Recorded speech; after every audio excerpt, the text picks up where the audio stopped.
What's up, turtles? Krik here with Blackout Outdoors. We're going to be looking at the Fjallraven Kaipack 58-liter backpacking bag. This is the pine green color option. It's selling for $300 and it is made of G1000 heavy duty, which is a mix of recycled polyester and organic cotton.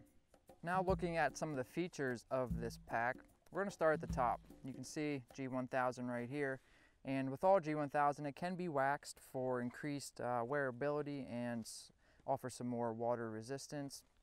And I really do like this G1000. Now this bag weighs 4.5 pounds, but you know, for me having all this extra G1000 on the bag, make it a little bit more durable than a light ripstop, I'll take that extra weight.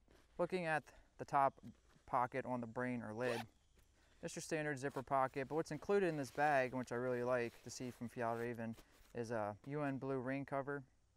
It's always nice to see included in bags that are meant to be used in the elements.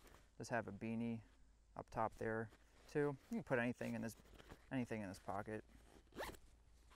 Moving on to the front of the bag, you see the Fjallraven logo right here. This is leather, and a really cool detail that I wanted to point out is it looks like they used a wax thread to sew on this leather, because I used wax thread for my leather project. So I just thought that was kind of cool, a neat little detail, and you know, everything's in the details, right?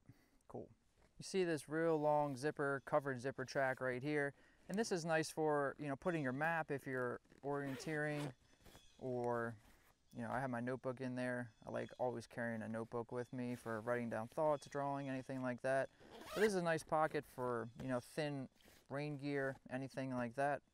And being that this is a top load bag, meaning everything is generally loaded from the top, they do have an included zipper right here, which allows you to get into the bottom of the pack. And up top here, there's a buckle that keeps the lid down. And if you trace that down to here, there's a couple loops for tools, ice axe. Pretty standard for your backpacking, hiking bags. Taking a look at the side of the bag now, have my water bottle right here. Compression strap keeping that into place. There's another compression strap up above that.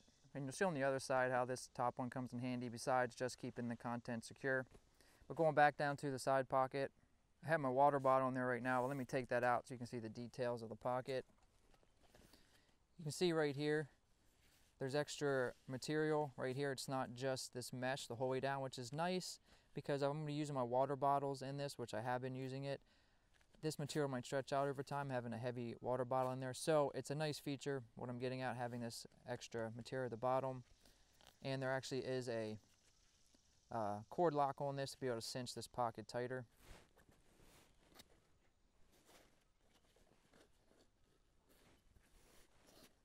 Look at that though. You see that? It's not keeping it tight though. Looks like something might be an issue with that cord lock. Pulling it tight, it's just not grabbing. We'll see if it's doing the same thing on the other side. I believe it's probably just in the spring. Spring might be fatigued, and it shouldn't have been at this point. On the other side, I really like carrying tent poles like this on the outside of my bag if I'm backpacking. Looks like I have the stakes in there too. But having that second compression strap is just nice just to keep this secure. But let's test and see if this cord lock on this side has the same issue as the one on the other side.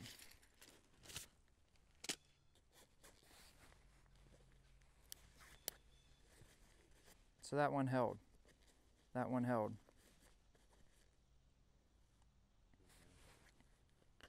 Push that down, pull it up, spring opens up. So that one held. So I'm going to mess around with the other one, see if maybe it's just stuck or something goofy happened. But this one seems to be working fine.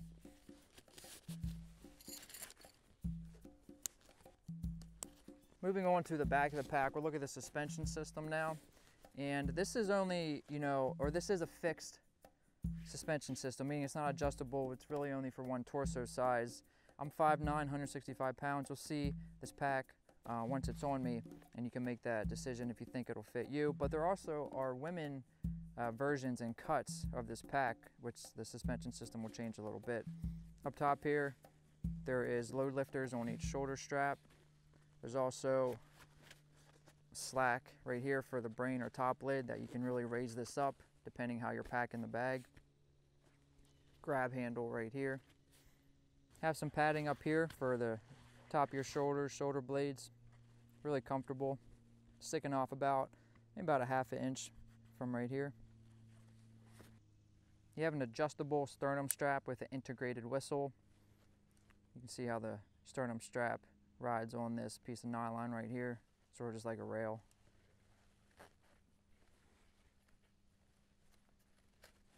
Adjustable. And you have a nice comfortable lumbar pad right here. This pack's been really comfortable, and I'll talk more about my impressions once we get through all of these features. You do have a pocket on each side of the hip belt, which is large enough definitely to be useful. One there, one on this side as well, and the buckle. Really nice positive block up. Now start looking on the inside of the pack. There is a small pocket underneath this brain, which I'm showing right now. I just have my compass floating in there right now. Nice place to store a compass. Most likely if you're going to be orienteering or anything like that, it'll be around your neck, but just to give a size reference for the pocket. You have this strap coming over the top of the bag, just to help secure the load even more. And then you have this redundancy that you see in a lot of packs, meaning you have a cinch up top here, sort of, I think they call it like a snow collar, storm flap, something like that. You have one right there, and a second one to open that up. See how much farther that opens. I want to get everything out of the bag now and show you what I have in it. This isn't completely precisely packed for everything I take on a backpacking trip, but all the essentials are pretty much there. And this is just to give you sort of give you a size reference for what's in the pack right now and what you can carry.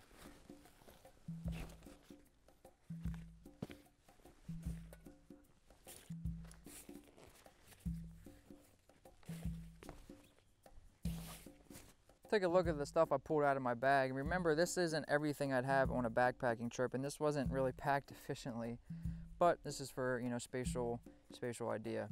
This is a dry bag that I take food in. It's really nice because I can hang it from a tree then. Straps for my hammock, straps. This is just a vest, a warmer layer vest. I really, really love wearing this vest, I really do. Stove fuel. My cooking pot inside here is top of canister stove and the stove feet. This is my one-person backpacking tent, Big Agnes backpacking tent. You already saw the poles and stakes on the outside of my bag. In here I have my water filtration kit, inflatable sleeping pad, just an extra pair of pants for whatever. This is a waterproof soft shell jacket, Mountain Hardwear. I really like this jacket as well. And at the end I have my down sleeping bag, colder weather down sleeping bag. A couple more things I want to touch on with the bag. This bag is hydration compatible. You can see there's a little pocket sleeve right there to put the bladder in. Have this buckle right here to hang your bladder, keep it upright in your bag. And if you see where my finger is coming in the bag, the tube exits over here. The frames back in here, there are two stays. There's one right here, my finger's tracing. There's another one over here. And then there's hard plastic as well running down the length of this. And I mentioned this earlier, but there is a bottom access to the bag with these really nice loop finger pulls. I really, really like these on bags, I really do. And this is a really big zipper track down here. And what's nice about having this as a second access to the bag is that if you're setting up camp or anything and your sleeping bag's down here, you want to get everything, your sleeping gear set up. You don't have to, you know, pull everything out from the top. You can just grab this. There is no divider, internal divider with this main compartment, which you'll see sometimes if there's a sleeping bag compartment at the bottom of the bag, there'll be an option to put a divider up, but this just goes the whole way through. Now I want to get the bag all packed back up and put it on and talk a little bit more about it.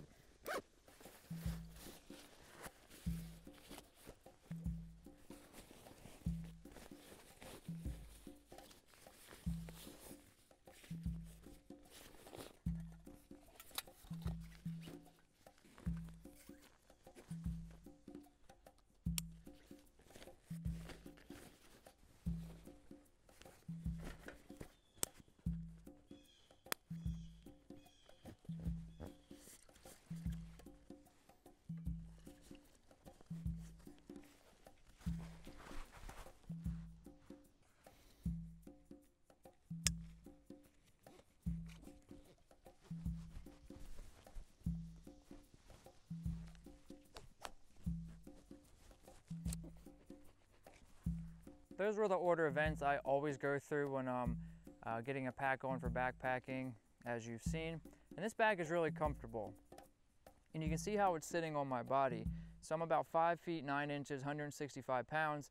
And as I mentioned before, this is really only a one size pack. So for you bigger torsoed folks out there, I'm not sure if this is going to fit, but that's the reality of finding a pack that's comfortable, right?